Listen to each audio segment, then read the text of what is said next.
소리로 공부하는 녀석들 소공녀. 윤쌤과 함께하는 소공녀. 자, 오늘은 2-5단원 두 번째 정리하는 시간입니다. 자, 오늘 정리할 핵심 주제는 두 가지. 르네상스 그리고 종교개혁인데요. 그중에 먼저 르네상스부터 한번 출발해 보도록 할게요. 이 르네상스라고 하는 것이 도대체 무엇이냐? 한마디로 말하자면 고대 그리스와 로마 문화를 부활시키고자 했던 문화예술 부흥운동이다라고 이야기할 수가 있겠습니다.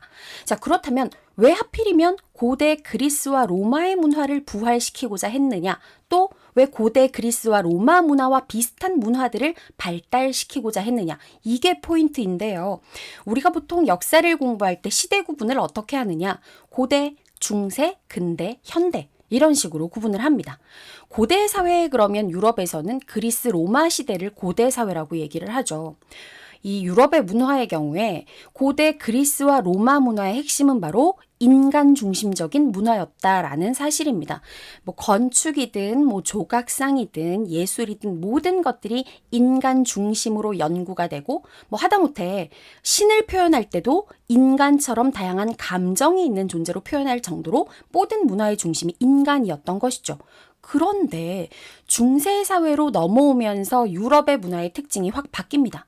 인간은 신을 찬양하기 위한 하나의 도구로 여겨질 뿐이었고 모든 문화의 중심은 크리스트교에서 말하는 하나님, 즉 신이었던 것이죠. 신을 찬양하고 학문도 신학이 중심이 되고 교육도 교회를 중심으로 이루어지고 건축도 교회 건물을 중심으로 발달하고 모든 것들이 신 중심의 문화로 바뀌게 됩니다. 자, 이 중세 시대가 끝나갈 무렵이 되면서 사람들은 인간 중심의 문화를 다시 그리워하기 시작하죠. 그래서 인간이 중심이 되는 예술, 인간이 중심이 되는 문화를 다시 부활시키고 그런 문화를 연구해보자라는 움직임이 일어났는데 그것이 바로 르네상스인 것입니다.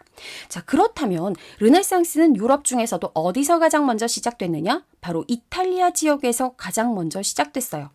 왜 하필이면 이탈리아에서 르네상스가 시작됐느냐? 이게 아주 중요한 첫 번째 포인트인데요.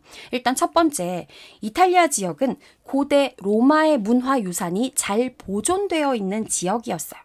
그리스 로마 문화를 부활시키고자 하는데 로마 문화가 잘 보존되어 있다는 건 굉장히 문화를 연구하기 좋은 조건을 갖추고 있다는 뜻이겠죠.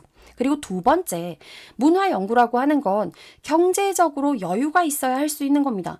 사람이 배가 고픈데 문화를 연구하고 그림을 그리고 글을 쓸 수는 없잖아. 그치? 그런데 당시 이탈리아는 십자군 전쟁 이후 매우 무역이 발달해서 경제적으로 부유한 사람들이 많았던 것이죠.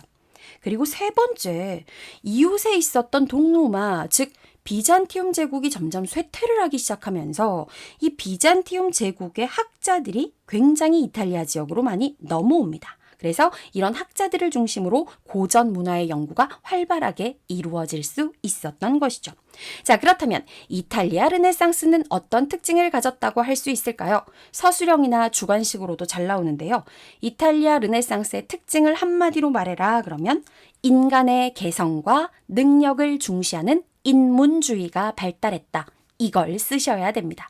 자, 인간의 개성과 능력을 중시한 인문주의. 이것이 바로 이탈리아 르네상스의 특징이고요. 구체적으로 대표적인 예술가들과 작품을 한번 꼽아보자면 페트라르카라는 문학가는 서정적인 시, 그러니까 감정이나 사랑을 노래하는 서정시들을 많이 썼고 보카치오라고 하는 사람은 데카메론이라는 소설을 남긴 것으로 유명하죠. 그 외에도 우리가 너무나 잘 알고 있는 사람 레오나르도 다빈치는 누구나 알만한 작품 모나리자를 남겼고요. 또 그 외에 미켈란젤로라고 하는 인물도 유명한 이탈리아 르네상스 지역의 예술가로 손꼽힙니다.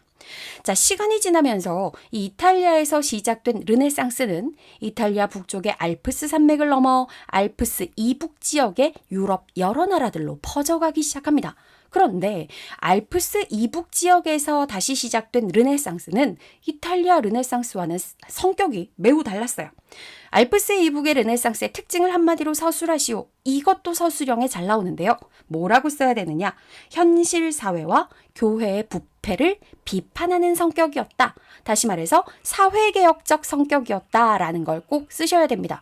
이 알프스 이북 유럽 지역은 여전히 르네상스가 처음 일어났던 이탈리아에 비해서 교회와 교황의 힘이 강하게 남아 있었기 때문에 여전히 뭔가 자유가 없는 분위기였고, 그러다 보니까 사회 비판, 교회 비판의 특징이 많이 나타났던 것이죠.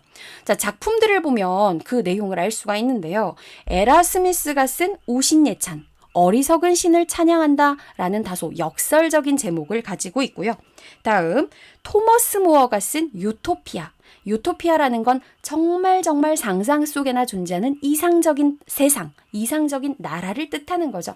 그런 제목의 책을 쓰면서 현실의 문제점을 꼬집었던 겁니다. 또 그 외에도 세르반테스가 쓴 돈키호테. 이 돈키호테는 굉장히 바보 같고 어리석은 기사를 풍자한 내용의 소설이었죠.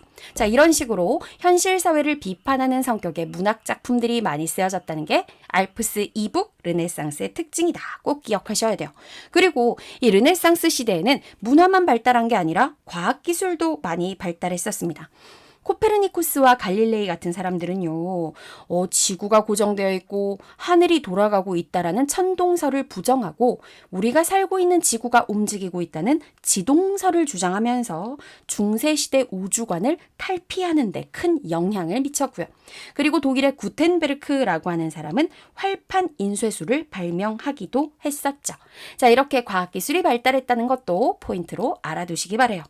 자, 르네상스 정리는 이 정도로 마무리하고 이번에는 종교개혁으로 한번 넘어가 보도록 하겠습니다.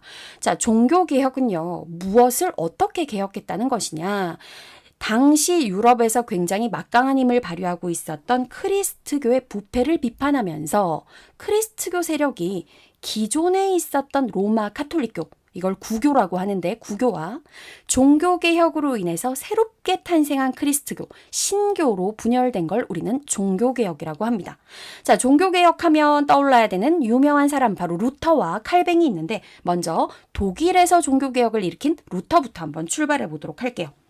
당시 서유럽 지역의 교황이 면벌부라고 하는 걸 사람들에게 판매하기 시작합니다. 이게 도대체 무엇이었느냐?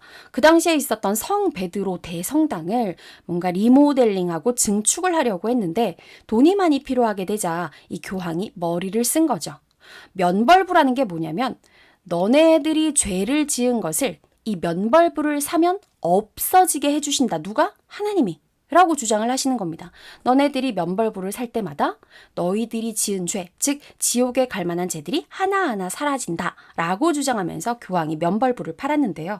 당시 루터가 해도 너무한다, 이건 정말 말이 안 되지 않느냐 라고 생각해서 이 면벌부가 말이 안 되는 이유를 95개조 반박문을 발표하면서 반박을 했던 것이죠.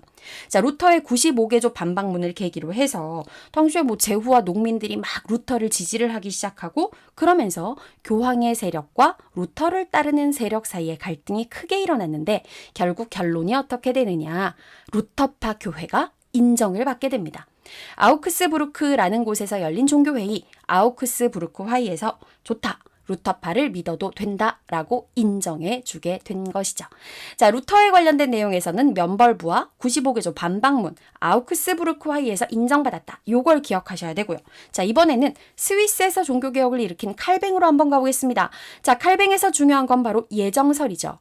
인간이 구원을 받을지 못 받을지는 신에 의해서 미리 결정되어 있으니 인간들은 그것을 궁금해하지 말고 자신이 구원을 받았다는 것을 확신하며 근면 성실하게 직업에 충실하며 열심히 살면 된다. 이것이 바로 칼뱅이 주장한 예정설이었습니다. 당시 구교였던 로마 카톨릭에서는요, 사람이 일을 하면서 돈을 많이 버는 것 자체를 죄악으로 여겼었는데 칼뱅의 주장에 따르면 나쁜 짓을 하지 않고 열심히 일을 해서 돈을 버는 건 죄가 아니다 라는 내용이 담겨져 있었기 때문에 당시 칼뱅은 엄청나게 도시 상공업자들에게 지지를 받기 시작합니다. 자, 이렇게 루터파가 생기고 칼뱅파가 생기면서 교회 세력은 구교와 신교 세력으로 분열돼서 갈등이 일어나기 시작했고, 급기야 독일에서 구교와 신교 사이에 전쟁이 시작되었습니다. 이것이 바로 30년 전쟁의 출발이었는데요.